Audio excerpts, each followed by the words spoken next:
A wave of fear is once again sweeping across China, but this time it is not caused by rumors or exaggeration. It is fueled by real events unfolding in real time.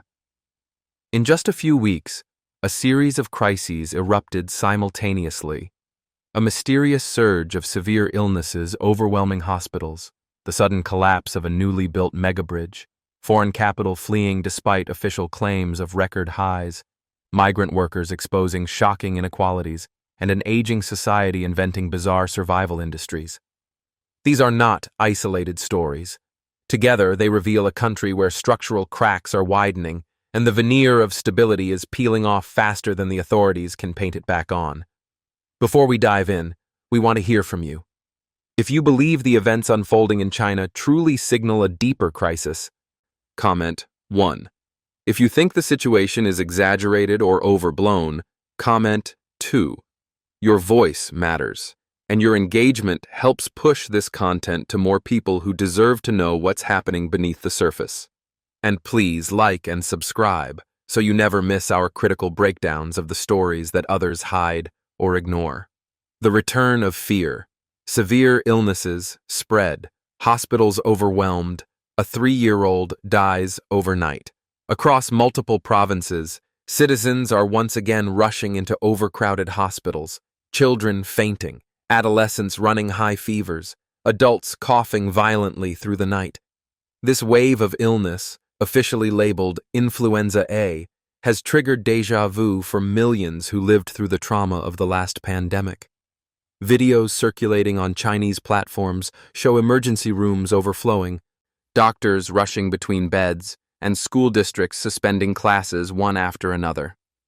The incident that sent shockwaves through the country involved a 3-year-old boy in Henan. He developed a fever late in the evening, mild, according to the doctor who examined him. He was sent home with basic medication. By dawn, his parents were calling his name while he convulsed in their arms. By noon, he was gone. The hospital later added a supplementary diagnosis: severe infection, Influenza A. To the grieving family, this wasn't an explanation. It was an insult. They demanded answers, but the story resonated much wider than one household. In a country where outbreaks are downplayed and numbers sanitized, citizens asked the question no one dared speak aloud. Is this really influenza, or is something else circulating again? Parents began masking their children again. Elderly people stayed home. Appointment slots in pediatric wards filled within minutes. Online, people whispered, "This wave feels worse than COVID." And in a climate where trust in official reporting has eroded, fear spreads faster than any virus. A nation of collapsing structures. A 758-meter bridge falls in 240 days. China's infrastructure has long been marketed as a symbol of national pride. Fast, impressive, modern. But speed has a price, and 2024-2025 exposed the bill. The Hongxi Bridge in Sichuan, stretching 758 meters across a steep mountain canyon, was celebrated as a local engineering milestone. Its main span was completed in January. Traffic trials began in April. By November, the bridge had snapped apart like brittle clay. Footage from eyewitnesses shows a horrifying sequence: concrete segments shaking, cracking, and tumbling one by one into the river below, raising a massive cloud of dust. Authorities blamed a landslide. Geologists disagreed, pointing out long-known instability in the mountain slopes, problems that should have stopped the project in the design stage. A U.S. structural engineer reviewing the video asked a cutting question: why was a major bridge built on a slope known for landslides? This is not engineering. This is politics. Indeed, the collapse fits a disturbing pattern. A Yellow River Railway bridge fell during construction, killing 12 workers. A Beijing overpass burned and partially collapsed. A newly built Henan highway cracked before opening. A Guangdong expressway landslide buried vehicles, killing 52. Each tragedy was labeled a natural disaster. Each sparked public outrage, and each revealed the same underlying disease: tofu-dreg construction enabled by corruption, rushed deadlines, and political obsession with quick achievements. The booming economy that exists only on paper, fake foreign investment surges, while real capital escapes. While news reports highlight China's record growth in foreign investment, factories across Dongguan, Shenzhen, and Shanghai tell a different story. Silence, empty workshops, and workers carrying their suitcases home. IBM shut down operations. Microsoft reduced its presence. Nokia, Samsung, and Discover withdrew. Dozens of mid-sized tech companies collapsed quietly. Yet somehow, the Ministry of Commerce reported a 162% increase in newly registered foreign invested enterprises. How can both be true? Economists reveal the answer. Most of these foreign companies exist only on paper. Domestic capital is sent offshore briefly, often through Hong Kong, then re-imported as foreign investment, allowing local officials to produce beautiful statistics. One notorious case involved a Jiangsu businesswoman who falsified 8 billion yuan in foreign investment using only accounting tricks. Local officials applauded the numbers because inflated figures helped their performance evaluations. Meanwhile, real capital continues to run for the exits. In the first half of 2025, actual FDI into China, $31.9 billion. China's outbound FDI, $78.5 billion. Net outflow, $46.6 billion. Behind the data lies a painful truth. Foreign businesses no longer trust the environment. Regulatory risks, censorship, unpredictable crackdowns, and the threat of political retaliation.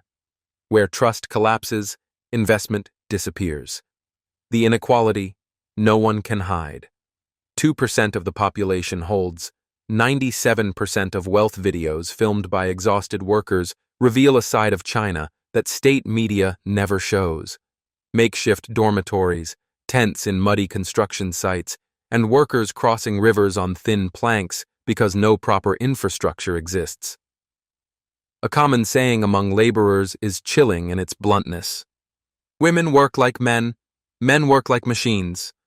Meanwhile, government officials in the same provinces enjoy generous pensions, elite medical care, and a standard of living unimaginable for the workers who build China's cities. Data confirms the imbalance. The wealthiest 2.5% of bank clients hold over 80% of national deposits.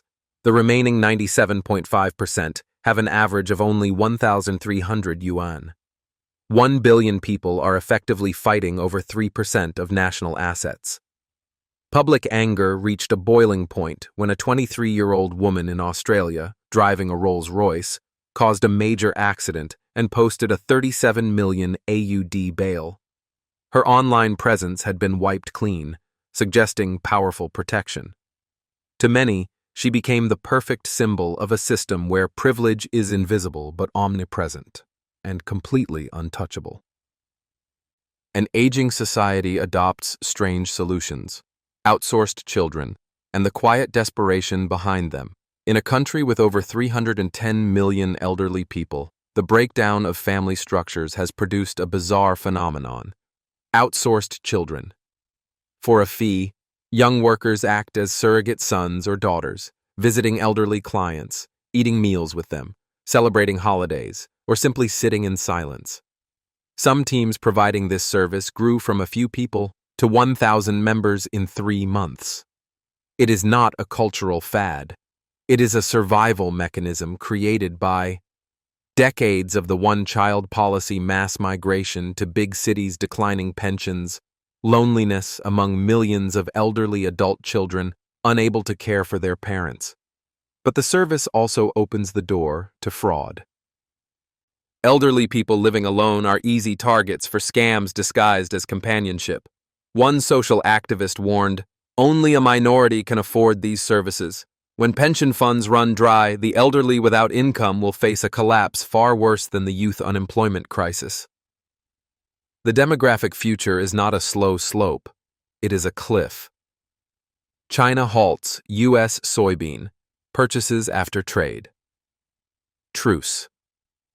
Barely 2 weeks after agreeing to resume large purchases of U.S. soybeans, China abruptly stopped buying. Analysts call it a familiar tactic: agree loudly, comply briefly, break promises quietly. The CCP has long used soybean imports as a bargaining chip in negotiations. On the surface, officials speak of mutual cooperation. Behind closed doors, state-run buyers follow political orders, not market demands. More troubling, the government is simultaneously preparing stricter controls on rare earth exports to U.S. defense companies. Another example of saying one thing while preparing the opposite. International trust erodes not from one broken promise, but from a pattern of behavior repeated for decades. Across every sector, healthcare, infrastructure, investment, labor, demographics, food imports, the same theme echoes. Systems are failing. Not suddenly, not unpredictably, but steadily, visibly, and in ways ordinary citizens feel every day. The surge of severe illnesses reveals a fragile healthcare system. Collapsing bridges expose corruption. Fake economic data hides capital flight. Migrant workers show widening inequality. Outsourced children reveal the collapse of family support. Broken trade commitments expose diplomatic contradictions. And yet, behind official slogans about stability and prosperity, millions of people feel something entirely different: fear for the future. If you want more people to understand the truth behind China's untold crises, please take a moment to like this video, subscribe, and comment 1 if you agree or 2 if you see things differently. Your engagement ensures these stories are not buried or forgotten. Thank you for staying until the end. Don't forget to like, subscribe, and share, so this channel can continue bringing you the facts hidden behind China's glittering surface. See you in the next episode, where we continue exposing the truths that no one else dares to speak aloud.